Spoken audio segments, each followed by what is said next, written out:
ထောင်းပါတိအခေါင်မွန်ထဲသွားညက်လာညံပြေ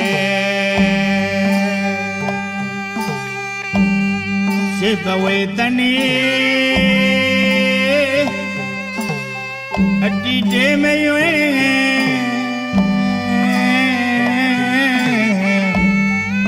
အပြေပြေမဲတို့အတွင်းကနကထွက်စီဝင်စီ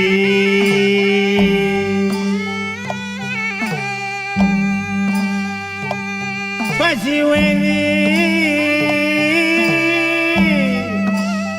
အတောင်းတော်ခံသည်